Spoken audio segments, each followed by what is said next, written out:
first thing that we're going to do in this question is draw a picture to see what happens, and we're going to draw a rectangular box to represent the piece of luggage. So for drawing 3D pictures, if you have to draw a rectangular box, start by drawing a rectangle, and then off of each edge, go parallel and the same length, and then go straight up and straight over. That was too long. And that's going to be our suitcase. Of course, suitcase might be a little round on the edges. But the length, the width, and the depth. So a suitcase has a length, it has a width, and it has a depth. And all three of those can't go over 100 centimeters. So what we're going to do is we're going to take the ideas given this question and create a volume question and see how we would go about using what we've learned already to solve it. Now, according to this question, several models of carry-on luggage have a length 10 centimeters greater than their depth. Okay? So that would mean that this, I'm going to, in green, say if my depth is x, then my length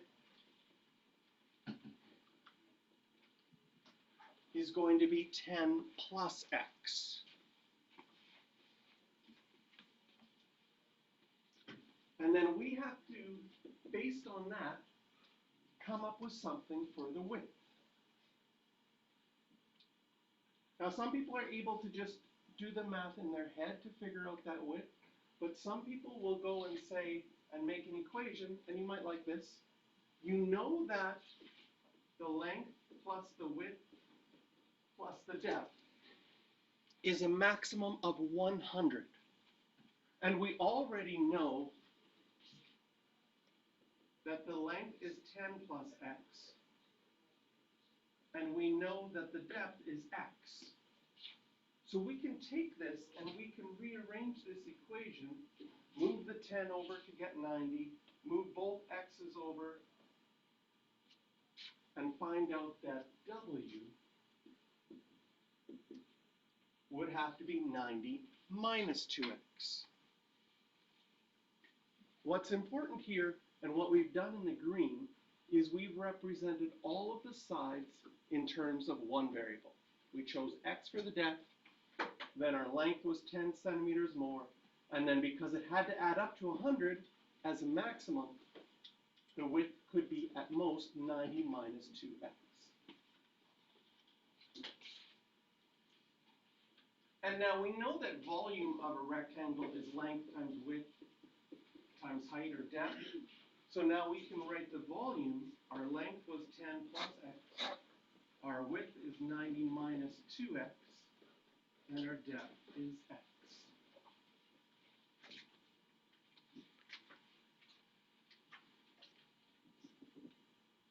And we have a cubic function in factored form. So we can draw a graph for this. The goal of this question is to find the dimensions to the nearest tenth of a centimeter. So we're going to use some technology here to find the maximum possible volume that you can get. So if you're a suitcase making company, you know that airlines have certain restrictions. If you can make a suitcase that holds the most possible, people will buy that as opposed to buying a suitcase that still fits but doesn't fit as much stuff, right? So we're going to try to find out what is the most possible. And we're going to use our skills in graphing. So first of all, we're going to graph without technology. How do we do that? Well, we would always look at the end behavior. And in this case, if I multiply out my x terms with x's, can you see that you would have a negative 2x cubed equation? Because x times a negative 2x times x would give you negative 2x cubed. Just taking this one times this one times this one. And I know that if I multiply this out, I would get a negative 2x cubed. That tells me my end behavior is an odd function. It'll start up here and end down there and act just like a line. I can find my y-intercept by plugging in 0 for x.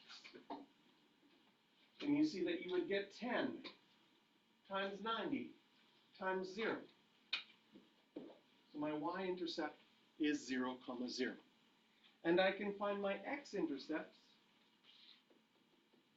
by plugging in 0 for the volume. And what's really nice about this equation is it's already factored.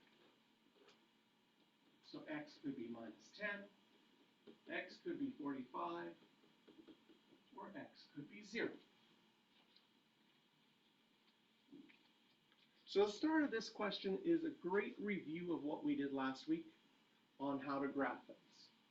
When we tried to graph things, we would look at the end behavior and the y-intercept. Usually we had to factor ourselves. This one was nice that it was already factored for us, so we could find our x-intercepts. Also, with each of your x-intercepts, you see that they have a multiplicity of 1. No x-intercept is squared or cubed, so there's no bounces or bends. All of these x-intercepts will just go straight through. So when we draw a picture of our graph, I'm going to label minus 10 here, 0 here, and then 10, 20, 30, 40, 45 would be about there. So those are my 3 x-intercepts, and of course my y-intercept isn't anything different.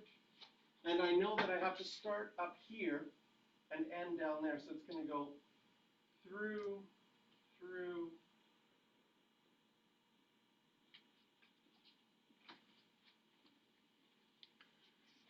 Now this is the entire graph. Now some things about this entire graph that we sometimes have to take into the context of the question. In this question, this is my x, and this is my volume. I'll label those axes. So instead of x and y, we had volume equals, so my y-axis is actually volume. There are some things on this graph that make absolutely no sense in the real-life problem.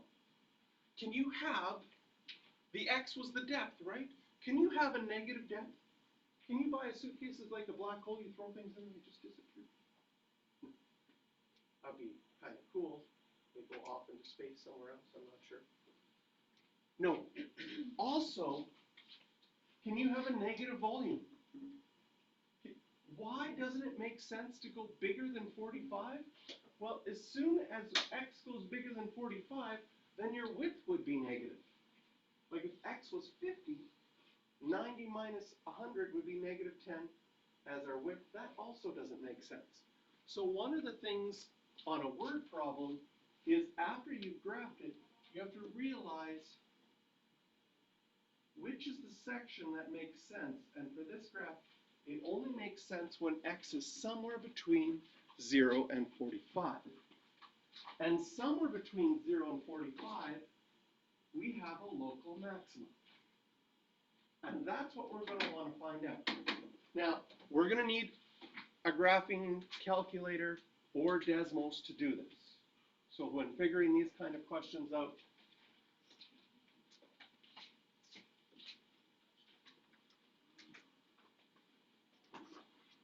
go to our calculator, type in the equation exactly that we see. So I had bracket x plus 10, bracket 90 minus 2x, and bracket x. And also, on our graphing calculator, the reason it's important to graph this by hand first is this yellow part is what we want to see. So I put a green box around that. I need to make the window of my calculator match up that space.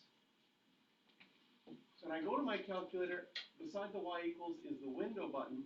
Usually it goes from -10 to 10. That's not going to be enough because I need to go up to 45. So I might go from, I sometimes like a little negative number just so I can see my x-axis, but maybe I'll go up to 50 to make sure that I go past 45.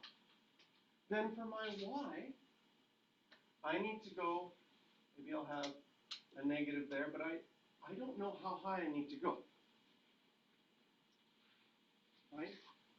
I could keep it at 10 and realize that it's, if I hit graph, you won't hardly see anything of the graph. A couple of ways how you could figure out approximately how high you would like to go with your graphing calculator.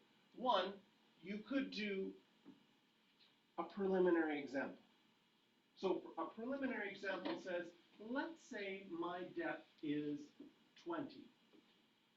If my depth is 20, can you see that my length would be 30?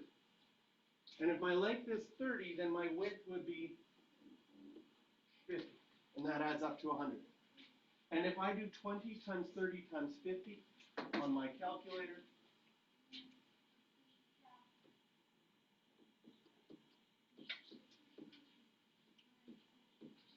I get a possible volume of 30,000. So if you state it, can you see that if we stayed at a y max of 10, that's going to be really off. And then if you graphed it and said, oh, I'll try a bigger number and try 50, you could be guessing and checking for a long time before you get to 30,000. So this, as a method, could tell me I should try and make my y max something bigger than 30,000. Maybe I try 40,000 and see if that's enough. So this is one way. Hit graph, it happened to be enough. Another thing that you could do with your calculator is your calculator has a table of values built into it right above the graph button. So I could go second table, and I could scroll down and say, okay, at 9 it's 12,000. It's still getting bigger. Ooh, at 25 it's at 35, 36,000. And then it starts to come back down. So I could use my table of values to see that it got to around 36,000 and use that as a way to determine that I should make my y max on my window higher than 36,000, 40,000 seemed reasonable. So now on my graphing calculator, I've got the graph of the same yellow section that we highlighted here. And we want to find that red dot, that's the maximum. So on graphing calculator technology, on Desmos, you could just hit the maximum button and it would appear. Just with your mouse or with your finger, depending on what app you're using. On the graphing calculator, above the trace button is calculate. So we calculate number 4, a maximum. It asks you to click on the left side of it when I push enter. Sometimes some calculators just draw the arrow, mine draws a line. And then I need to go to the right side of it, so I use my arrow keys to go over. Push enter, draws another line. Then it asks you to guess. This is just a way for you to check, is the maximum between those two lines? Yes. So when I push enter, it will find it out exactly. Drag that down here. Maybe. Yes.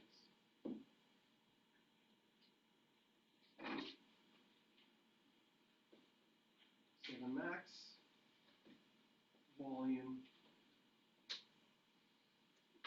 is 36,209. Does it ask for rounding to the nearest tenth? What are the dimensions to the nearest tenth?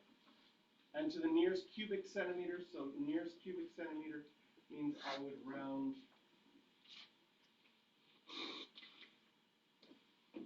to 1. Oops.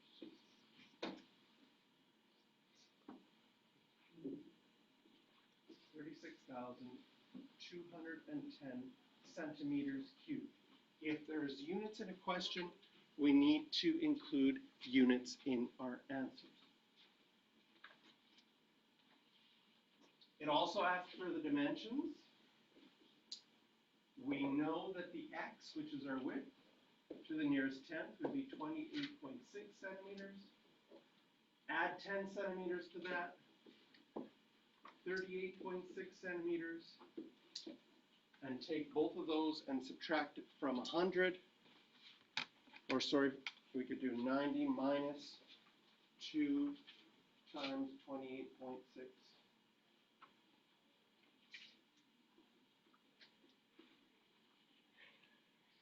And we would get the dimensions. So what we're getting in 1.5 is a sense of where we run into real life situations that we want to solve, that we can solve by graphing and by finding maximums. Okay? A whole section of calculus next year is devoted to finding these maximums if we didn't have to use our calculators. Right? Right now we're dependent on some sort of technology to find that maximum. Next year in calculus, you'll look at ways that we can use calculus to find those maximums. But this is important because now we've done the math and we can tell the luggage company, if you want to get the biggest volume possible, this should be the size of the luggage. That still fits in that little cubby thing that the airports have, but you can fit the most stuff possible in there. That's going to be important because people will want to buy that. You could get, right? You could follow these same things by making this one 1 centimeter, 11 centimeters, and then you would have, well, 88 centimeters left, but you'd have a very thin, long, rectangular suitcase that wouldn't fit very much. In fact, if we look at multiplying this out, this is under 1,000 centimeters cubed as a volume, compared to the 36,000 centimeters cubed volume of the other one. Oh, okay. Now, small real-life application of this. 36,000 centimeters cubed. Did you know that 1 centimeter cubed is the same as 1 milliliter? Have you learned that in science at all? In conversions? So this is an important thing because sometimes if you buy luggage, they sell the size in liters. Have you ever seen backpacks? Like if you want to do some hiking across Europe or something and you want to buy a big backpack, they will say this is a 40 liter or an 80 liter backpack. Now that's not because you want to carry water. It's not like, oh good, I want to fill up my backpack with 40 liters of water, but it's a measurement of volume. And 1 cubic centimeter is 1 milliliter, so 1,000 cubic centimeters is 1 liter, and this would be a 36 liter suitcase. So if you're planning on traveling and you love ice cream, you could buy 4 liter pails, you could buy 9 of them, and stick 9 ice cream pails into your luggage as carry-on. And I'm sure that would not make any mess during the flight. I'm sure they would stay closed. No problem.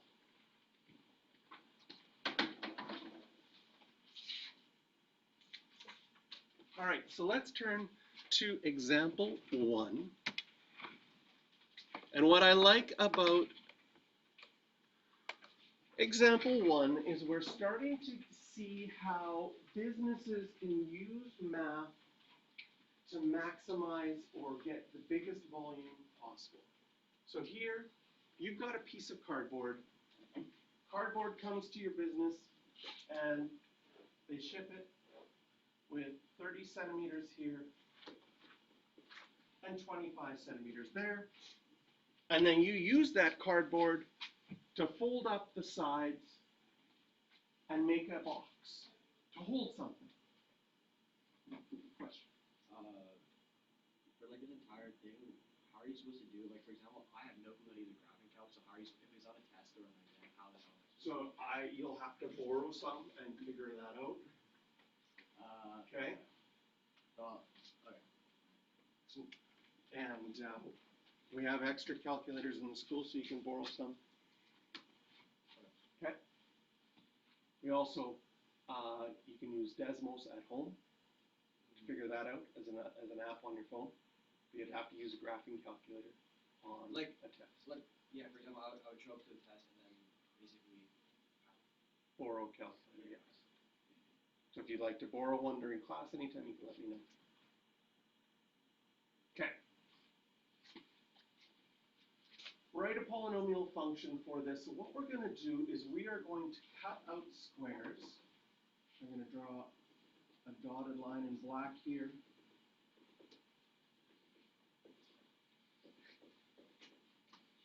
If we cut out squares out of the corners, can you see that you could fold along these black lines?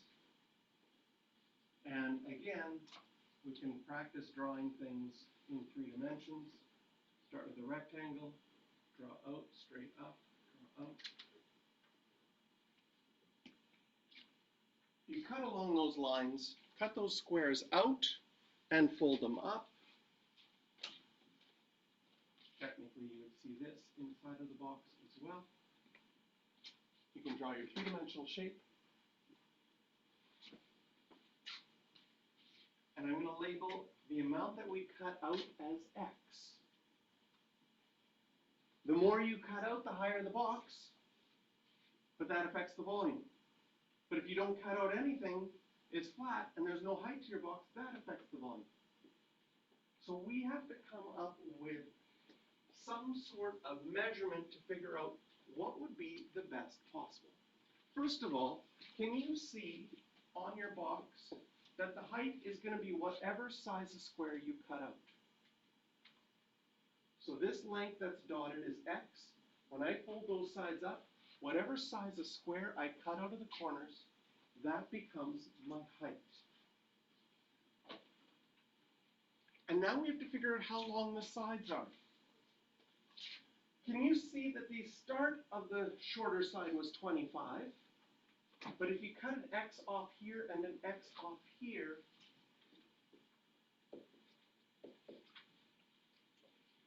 that the shorter side is now 25 minus 2 x's, because you cut 2 x's off. And the longer side, which was 30, is now going to be 30 minus 2x there, because you cut an x off of both sides. Part A says, write the volume of this box. Length times width times height, doesn't matter the order. I'm going to put the x first, then 25 minus 2x, then 30 minus 2x.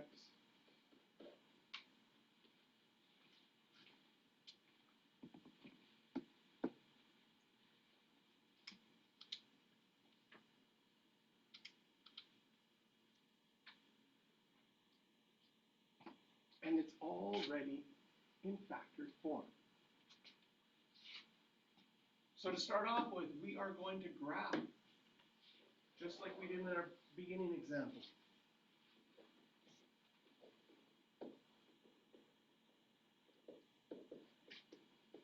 We can graph this without technology. In fact, graphing it without technology is going to help us figure out how to graph it with technology. First of all, you will find your end behavior. And if we multiply this out, you would have x times negative 2x times negative 2x. It will be positive 4x squared plus something. So 4x cubed, sorry. Be positive 4x cubed, because I'll take my x times my negative 2x times my other negative 2x. That'll give me positive 4x cubed, which tells me that this acts like a line with a positive slope. So I know my end behavior looks like this. My y-intercept. Plug in 0 for x, and I get 0 for y. And my x-intercepts, plug in 0 for the volume. It's nice because it's already factored.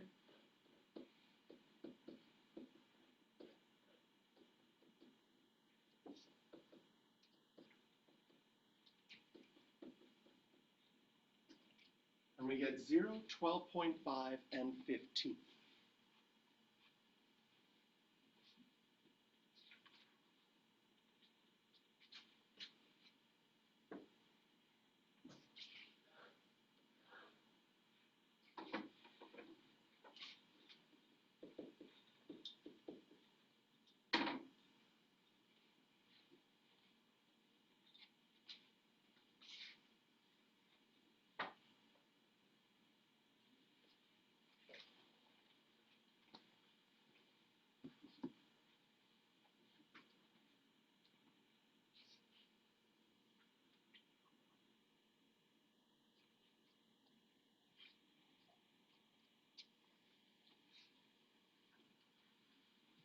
And since we know the end behavior, and since each of these has a multiplicity of 1, draw a smooth curve through all of those points. This is the shape that we get. Of course, this is your x-axis, and the y-axis, this case, is volume. And we have to think, what makes sense? Obviously, negative volumes don't make sense. How do I know that only this section makes sense? If I look at my original picture, can you see if your x is bigger than 12.5, your small side would be completely gone. You can't cut off 13 twice off a 25 side and have anything left. So 12.5 is the maximum I could cut off the short side, because I cut off that square twice, then everything would be gone. That, I think, would be a bad choice of making the box. So you just discard a whole bunch of cardboard and then are left with something you can't fold up at all.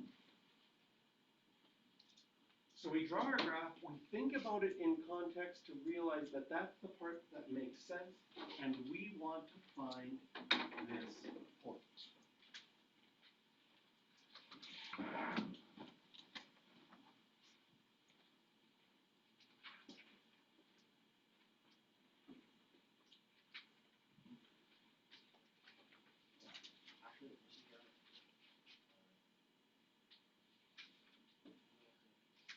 So the next thing we're going to do is we're going to take this equation, go to our graphing calculator, go to y equals, you can clear out something previously by hitting the clear button, and I'm going to type in x 25 minus 2x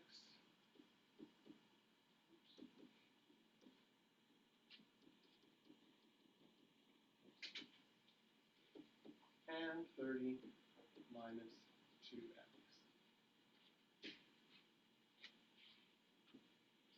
Now when I go to graph it for my window, I can see from my graph that I'm really interested in this from 0 to 12.5. So on my window, I might have -2, and maybe I'll go a little bit past 12.5 to 15 to make sure I see enough on my x-axis. And on my y-axis, maybe 40,000 is way too much this time. Okay? So again, how could I figure out what's a possibility? I could imagine an actual length that I could cut out. Maybe I cut out 5 centimeters. If I cut out 5 centimeters, then this is 5, this one would be 15, and this one would be 20. And that comes out to 1,500. So I might guess something bigger than 1,500. Maybe I guess 2,000. A better way of figuring out what the scale is would be to go to my table. So I can hit second graph. I can look at my table of values, which I want to look between 0 and 12.5. How high does it go up? Looks like at around 5. At 1,500 was close to the maximum. So 2,000 would have been a good guess. Now when I go graph, I see that part that I highlighted in yellow. And I want to find this maximum value. So I could calculate by going second, calculate number 4, the maximum. Use your arrows. Two things, you can use your arrows, but sometimes hitting your arrows seems like it takes forever. You can also just type in a number. So I know that it looks like 1, 2, 3, it looks like it's around 5. So would you agree that 2 would definitely be to the left of it? So I push 2, it makes it to the left. Instead of hitting my arrows a bunch of times to get to the right, I'm going to just pick 8. That looks like it's definitely. And my 2 lines is my maximum now between those 2 lines, absolutely. So sometimes it's a little bit quicker to type in the values. Right? And knowing how to use our graphing calculator is going to be really important for the AP classroom next year and for the AP course, how to get things quick on there, because there's an exam where it's timed and you don't get extra time, so you're starting to look at how you can become more efficient and as fast as possible do things and still get them right. Push enter again on the guess, and we've got our answers for X and our answer for the max volume. So does this question, what does it ask us to find? What is the domain? Oh, we never answered that.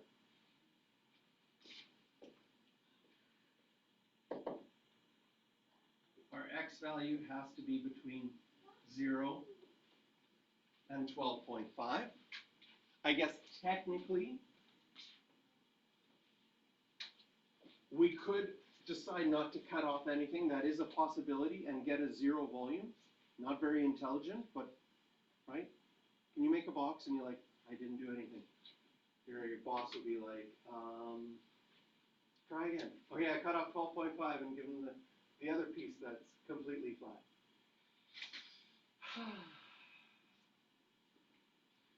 Technically, they're possible. In reality, you probably wouldn't include them because they're not reasonable. And then in part C, it does ask us to find what is the maximum volume of the box to the nearest cubic centimeter, and what size of square should be cut out, and what are the dimensions. So they're asking lots of things in part C. They're asking for the volume to the nearest cubic centimeter. That will be 15,000 centimeters cubed, about 1.5 liters. So this isn't not very much ice cream at all. The size of the square, well, that was our X, and our X shows up right there. That one asks to the nearest 10. Remember, on the exam, if they don't say nearest 10, what size of square? Oh, what size of square should be cut out? They don't say anything about rounding for the size of square, so then technically we would have to be 3 decimal places on that one for rounding. And then the dimensions,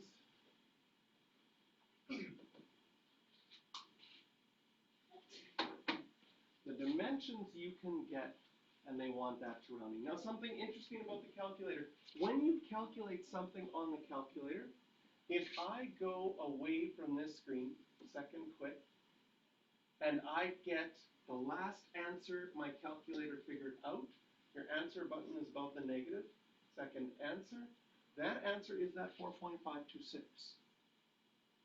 I can hit my store button and store that as X, so I can use it for my calculations. Because one of my sides was 25 minus 2X. And now when I type that, it figures it out for me exactly.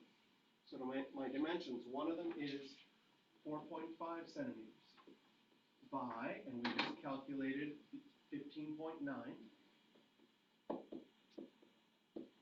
by, and then the last side would be 30 minus 2x, and by storing it, it's really nice that I don't have to type in all of those decimals. 20.9. And the other important thing is that also means that I'm only rounding at the very end. Rounding early in a question, if that changes one of your decimal places, it becomes an E6 error, a rounding error. Yeah, that's right above the envelope. Oh, yes. Okay.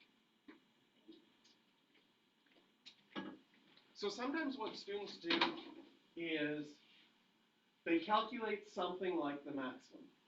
Okay, so I'm going to go through that again. I'm going to calculate my maximum again. Left bound 2, right bound 8, enter, get my maximum. And let's say I want to store that as something. I'm going to hit store right away. It automatically takes that answer and stores it. And then you can use, I used X, but you can use any letter. So now I'm storing it as A. How did you find your Y value? How do I find this 1512? Let's say I wanted to store that value. That value you could get by plugging this in to this equation. In your graphing calculator, you can do that. You know how you push alpha y equals to get to your fraction button? You can scroll over on these tabs, which is basically alpha trace button to the F4, and I typed in the equation into Y1. So if I use function notation and I now plug in 4.526 into that equation, out should come 1,512. And I can now store this answer, if I needed it, it's now stored as B.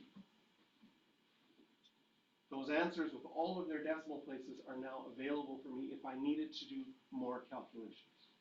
Now in grade 12 pre-calculus, usually you find your answer and you're done. Don't have to store too much. We will have to, in the next unit, do a little bit more storing. With whatever kind of calculator. Every single calculator has a way to remember things. So if you're using a scientific calculator, you should figure out how you do that on that, because it is very helpful.